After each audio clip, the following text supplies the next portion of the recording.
पंजाब कांग्रेस के प्रधान राजा वड़िंग ने तरनतारन उपचुनाव के दौरान जो कुछ बातें पूर्व गृह मंत्री बूटा सिंह जी को लेकर कही है, उसके बाद उसको लेकर विवाद हो रहा है। हमारे साथ बातचीत करने के लिए बीजेपी के राष्ट्रीय महामंत्री तरुण चुग साहब है। चुग साहब, सवाल पहला यही है कि पहले तो उन्होंने कहा और फिर माफी मांग ली।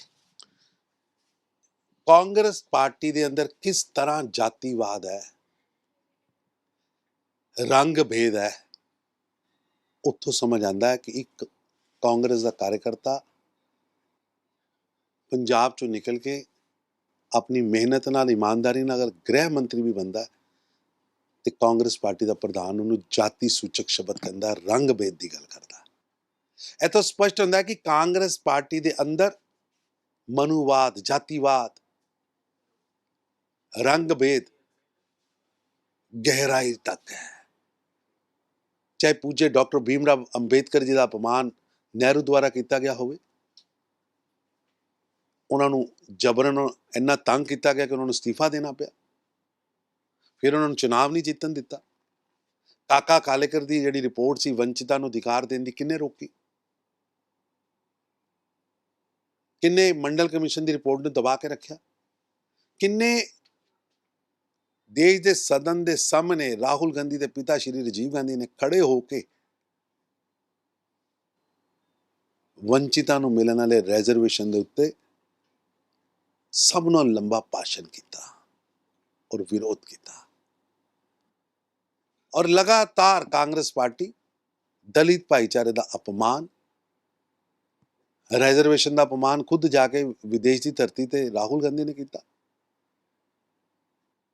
ਉਹ ਲੋਕ ਅੱਜ ਫੇਰ ਕਾਂਗਰਸ ਪਾਰਟੀ ਦੇ ਨੇਤਾ ਲਗਾਤਾਰ ਪੂਜੇ ਡਾਕਟਰ ਭੀਮਰਾਵ ਅੰਬੇਦਕਰ ਹੋਣ ਜਾਂ ਜਿਹੜੇ ਵੰਚਿਤਾਂ ਦੀ ਲੜਾਈ ਲੜਦੇ ਰਹੇ ਮਹਾਪੁਰਸ਼ ਹੋਣ, ਉਹਨਾਂ ਦਾ ਅਪਮਾਨ ਕਰਦੀ ਰਹੀ ਹੈ।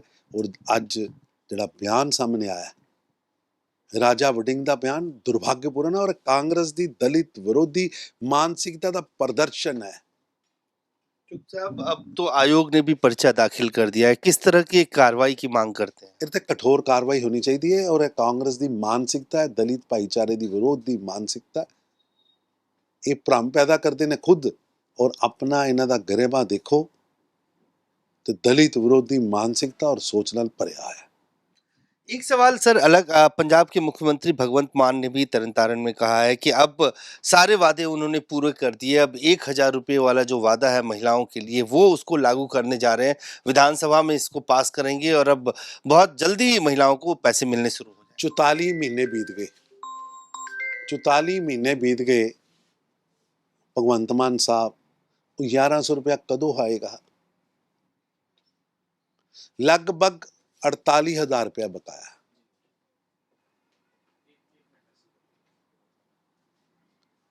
ਇੱਕ ਵੀ ਵਾਅਦਾ ਤੁਸੀਂ ਪੂਰਾ ਨਹੀਂ ਕੀਤਾ। ਭੈਣਾਂ ਵੇਟ ਕਰ ਰਹੀਆਂ। ਮੈਨੀਫੈਸਟੋ ਖੋਲ ਕੇ ਦੇਖ ਲਓ, ਤੁਸੀਂ ਕਿਹਾ ਸੀ ਹਰ ਫਸਲ ਤੇ ਟੌਪ ਅਪ ਮਿਲੇਗਾ, ਨਹੀਂ ਮਿਲਿਆ। ਤੁਸੀਂ ਵਾਅਦਾ ਕੀਤਾ ਸੀ ਪੰਜਾਬ ਦੇ ਹਰ ਘਰ ਨੌਕਰੀ ਦਾ, ਕਿਸਾਨਾਂ ਦਾ ਕਰਜ਼ਾ ਮਾਫ ਕਰਨ ਦਾ, ਵਪਾਰ ਔਰ ਇੰਡਸਟਰੀ ਦੀ ਨਵੀਂ ਪਾਲਿਸੀ ਲਿਆਉਣ ਦਾ, ਸਵੈ ਰੁਜ਼ਗਾਰ ਖੋਲ੍ਹਣ ਦਾ, ਸਰਵਿਸ ਸੈਕਟਰ ਖੋਲ੍ਹਣ ਦਾ, ਪੰਜਾਬ ਦੇ ਅੰਦਰ ਖਨਨ ਤੋਂ ਪੈਸਾ ਲਿਆ ਕੇ ਨੌਕਰੀਆਂ ਦੇਣ ਦਾ। ਇੱਕ ਵੀ ਵਾਅਦਾ ਭਗਵੰਤ ਮਾਨ ਸਾਹਿਬ ਪੂਰਾ ਨਹੀਂ ਹੋਇਆ ਔਰ ਪੰਜਾਬ ਦੀ ਜਨਤਾ ਸਮਝ ਰਹੀ ਹੈ ਜਿਹੜਾ ਬੰਦਾ 4 ਸਾਲ ਬੀਤਣ ਲੱਗੇ ਨੇ ਹਜੇ ਤੱਕ ਇੱਕ ਵਾਅਦਾ ਨਹੀਂ ਕਰ ਪਾਇਆ। ਅਗਲੇ 1 ਸਾਲ 'ਚ ਕੀ ਹੋਣਾ ਹੈ? ਪਹਿਲੇ 48,000 ਰੁਪਇਆ ਪਿਛਲਾ ਬਕਾਇਆ ਤੇ ਭੈਣਾਂ ਦਾ ਦੇ ਦਿਓ। ਪੰਜਾਬ ਦੀ ਜਨਤਾ ਕਾਰ ਰਹੀ ਹੈ, त्राहिमाम कर रही है। सर, एक आखिरी सवाल, तरनतारन में उपचुनाव है, 9 तारीख को चुनाव प्रचार का शोर थम जाएगा। दिल्ली की मुख्यमंत्री के बारे में भी जानकारी आ रही है कि वो भी जा रही है वहाँ चुनाव प्रचार करने। पंजाब के अंदर लगातार भारतीय जनता पार्टी की सारी लीडरशिप, सारे वर्कर तरन तारण जिमनी चौन च जाके कांग्रेस दे और आम आदमी पार्टी की दोनों पार्टियां का पर्दाफाश कर रहे। और पंजाब के अंदर चाहे वो रेखा गुप्ता जी होन, सिरसा साहब होन, हरियाणा के मुख्यमंत्री सैनी साहब होन, सब पंजाब के अंदर जाएंगे और प्रचार भी करेंगे और जनता को वोटा भी मंगेंगे।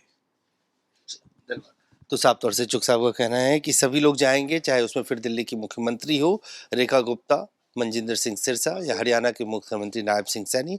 आने वाले दिनों में सब तरन तारण में नजर आएंगे। कैमरन फिरोज के साथ अजय झा, दैनिक सवेरा, दिल्ली। पंजाब कांग्रेस के प्रधान राजा वड़िंग ने तरनतारन उपचुनाव के दौरान जो कुछ बातें पूर्व गृह मंत्री बूटा सिंह जी को लेकर कही है, उसके बाद उसको लेकर विवाद हो रहा है। हमारे साथ बातचीत करने के लिए बीजेपी के राष्ट्रीय महामंत्री तरुण चुग साहब है। चुग साहब, सवाल पहला यही है कि पहले तो उन्होंने कहा और फिर माफी मांग ली। ਕਾਂਗਰਸ ਪਾਰਟੀ ਦੇ ਅੰਦਰ ਕਿਸ ਤਰ੍ਹਾਂ ਜਾਤੀਵਾਦ ਹੈ,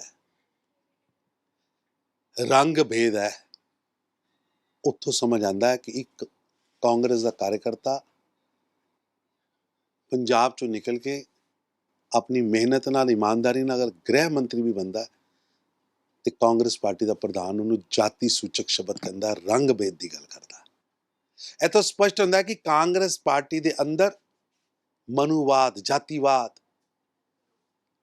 ਰੰਗ ਭੇਦ ਗਹਿਰਾਈ ਤੱਕ ਹੈ। ਚਾਹੇ ਪੂਜੇ ਡਾਕਟਰ ਭੀਮਰਾਵ ਅੰਬੇਦਕਰ ਜੀ ਦਾ ਅਪਮਾਨ ਨਹਿਰੂ ਦੁਆਰਾ ਕੀਤਾ ਗਿਆ ਹੋਵੇ, ਉਹਨਾਂ ਨੂੰ ਜਬਰਨ ਇੰਨਾ ਤੰਗ ਕੀਤਾ ਗਿਆ ਕਿ ਉਹਨਾਂ ਨੂੰ ਅਸਤੀਫਾ ਦੇਣਾ ਪਿਆ, ਫਿਰ ਉਹਨਾਂ ਨੂੰ ਚੁਣਾਵ ਨਹੀਂ ਜਿੱਤਣ ਦਿੱਤਾ। ਕਾਕਾ ਕਾਲੇਕਰ ਦੀ ਜਿਹੜੀ ਰਿਪੋਰਟ ਸੀ ਵੰਚਿਤਾਂ ਨੂੰ ਅਧਿਕਾਰ ਦੇਣ ਦੀ, ਕਿੰਨੇ ਰੋਕੀ? ਕਿੰਨੇ ਮੰਡਲ ਕਮਿਸ਼ਨ ਦੀ ਰਿਪੋਰਟ ਨੂੰ ਦਬਾ ਕੇ ਰੱਖਿਆ? ਕਿੰਨੇ ਦੇਸ਼ ਦੇ ਸਦਨ ਦੇ ਸਾਹਮਣੇ ਰਾਹੁਲ ਗਾਂਧੀ ਦੇ ਪਿਤਾ ਸ਼੍ਰੀ ਰਾਜੀਵ ਗਾਂਧੀ ਨੇ ਖੜੇ ਹੋ ਕੇ ਵੰਚਿਤਾਂ ਨੂੰ ਮਿਲਣ ਵਾਲੇ ਰਿਜ਼ਰਵੇਸ਼ਨ ਦੇ ਉੱਤੇ ਸਭ ਨਾਲੋਂ ਲੰਬਾ ਭਾਸ਼ਣ ਕੀਤਾ ਔਰ ਵਿਰੋਧ ਕੀਤਾ।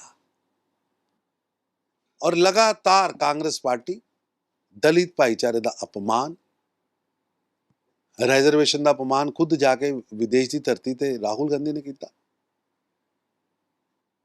ਉਹ ਲੋਕ ਅੱਜ ਫੇਰ ਕਾਂਗਰਸ ਪਾਰਟੀ ਦੇ ਨੇਤਾ ਲਗਾਤਾਰ ਪੂਜੇ ਡਾਕਟਰ ਭੀਮਰਾਵ ਅੰਬੇਦਕਰ ਹੋਣ ਜਾਂ ਜਿਹੜੇ ਵੰਚਿਤਾਂ ਦੀ ਲੜਾਈ ਲੜਦੇ ਰਹੇ ਮਹਾਪੁਰਸ਼ ਹੋਣ, ਉਹਨਾਂ ਦਾ ਅਪਮਾਨ ਕਰਦੀ ਰਹੀ ਹੈ। ਔਰ ਅੱਜ ਜਿਹੜਾ ਬਿਆਨ ਸਾਹਮਣੇ ਆਇਆ, ਰਾਜਾ ਵੜਿੰਗ ਦਾ ਬਿਆਨ ਦੁਰਭਾਗਯਪੂਰਨ ਹੈ ਔਰ ਕਾਂਗਰਸ ਦੀ ਦਲਿਤ ਵਿਰੋਧੀ ਮਾਨਸਿਕਤਾ ਦਾ ਪ੍ਰਦਰਸ਼ਨ ਹੈ। चुग साहब, अब तो आयोग ने भी पर्चा दाखिल कर दिया है, किस तरह की एक कार्रवाई की मांग करते हैं? ਇਹ ਤੇ ਕਠੋਰ ਕਾਰਵਾਈ ਹੋਣੀ ਚਾਹੀਦੀ ਹੈ ਔਰ ਇਹ ਕਾਂਗਰਸ ਦੀ ਮਾਨਸਿਕਤਾ ਹੈ, ਦਲਿਤ ਭਾਈਚਾਰੇ ਦੀ ਵਿਰੋਧ ਦੀ ਮਾਨਸਿਕਤਾ। ਇਹ ਭ੍ਰਮ ਪੈਦਾ ਕਰਦੇ ਨੇ ਖੁਦ, ਔਰ ਆਪਣਾ ਇਹਨਾਂ ਦਾ ਗਰੇਬਾ ਦੇਖੋ ਤੇ ਦਲਿਤ ਵਿਰੋਧੀ ਮਾਨਸਿਕਤਾ ਔਰ ਸੋਚ ਨਾਲ ਭਰਿਆ ਹੈ। एक सवाल सर अलग, पंजाब के मुख्यमंत्री भगवंत मान ने भी तरनतारन में कहा है कि अब सारे वादे उन्होंने पूरे कर दिए, अब 1,000 रुपये वाला जो वादा है महिलाओं के लिए वो उसको लागू करने जा रहे हैं, विधानसभा में इसको पास करेंगे और अब बहुत जल्दी महिलाओं को पैसे मिलने शुरू हो जाएंगे। 44 ਮਹੀਨੇ ਬੀਤ ਗਏ, 44 ਮਹੀਨੇ ਬੀਤ ਗਏ। ਭਗਵੰਤ ਮਾਨ ਸਾਹਿਬ, 1100 ਰੁਪਇਆ ਕਦੋਂ ਆਏਗਾ? ਲਗਭਗ 48,000 ਰੁਪਇਆ ਬਕਾਇਆ।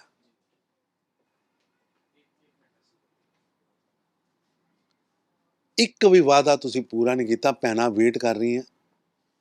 ਮੈਨੀਫੈਸਟੋ ਖੋਲ ਕੇ ਦੇਖ ਲਓ, ਤੁਸੀਂ ਕਿਹਾ ਸੀ ਹਰ ਫਸਲ ਤੇ ਟੌਪ ਅਪ ਮਿਲੇਗਾ, ਨਹੀਂ ਮਿਲਿਆ।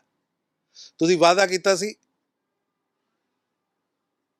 ਪੰਜਾਬ ਦੇ ਹਰ ਘਰ ਨੌਕਰੀ ਦਾ, ਕਿਸਾਨਾਂ ਦਾ ਕਰਜ਼ਾ ਮਾਫ ਕਰਨ ਦਾ, ਵਪਾਰ ਔਰ ਇੰਡਸਟਰੀ ਦੀ ਨਵੀਂ ਪਾਲਿਸੀ ਲਿਆਉਣ ਦਾ, ਸਵੈ ਰੋਜ਼ਗਾਰ ਖੋਲ੍ਹਣ ਦਾ, ਸਰਵਿਸ ਸੈਕਟਰ ਖੋਲ੍ਹਣ ਦਾ, ਪੰਜਾਬ ਦੇ ਅੰਦਰ ਖਨਨ ਤੋਂ ਪੈਸਾ ਲਿਆ ਕੇ ਨੌਕਰੀਆਂ ਦੇਣ ਦਾ। ਇੱਕ ਵੀ ਵਾਅਦਾ ਭਗਵੰਤ ਮਾਨ ਸਾਹਿਬ ਪੂਰਾ ਨਹੀਂ ਹੋਇਆ ਔਰ ਪੰਜਾਬ ਦੀ ਜਨਤਾ ਸਮਝ ਰਹੀ ਹੈ ਜਿਹੜਾ ਬੰਦਾ 4 ਸਾਲ ਬੀਤਣ ਗਏ ਨੇ ਹਜੇ ਤੱਕ ਇੱਕ ਵਾਅਦਾ ਨਹੀਂ ਕਰ ਪਾਇਆ। ਅਗਲੇ 1 ਸਾਲ 'ਚ ਕੀ ਹੋਣਾ ਹੈ? ਪਹਿਲੇ 48,000 ਰੁਪਇਆ ਪਿਛਲਾ ਬਕਾਇਆ ਤੇ ਭੈਣਾਂ ਦਾ ਦੇ ਦਿਓ। ਪੰਜਾਬ ਦੀ जनता कार रही है, त्राहिमाम कर रही है। सर एक आखिरी सवाल, तरनतारन में उपचुनाव है, 9 तारीख को चुनाव प्रचार का शोर थम जाएगा, दिल्ली की मुख्यमंत्री के बारे में भी जानकारी आ रही है कि वो भी जा रही है वहाँ चुनाव प्रचार करने।